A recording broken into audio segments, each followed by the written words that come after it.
Кеше баштаган объектибиз биринчи этаж буюрса бүттү. Темирден наружный болду. Бул жер кире бериш, холл. Холлдо эки онталыктан койдук. Ортолукта перегородка болот. Андан кийин бул жер детский 12 кабыргадан бирөөнү койдук. Залга 12ден экөөнү койдук.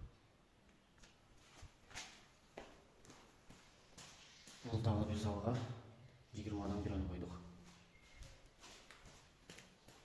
Бул жер болсо санузел, туалетке 6дан бирөөнү, душка болсо 12ден бирөөнү. Экинчи этажга лестницага 8ден бирөөнү койгонбуз.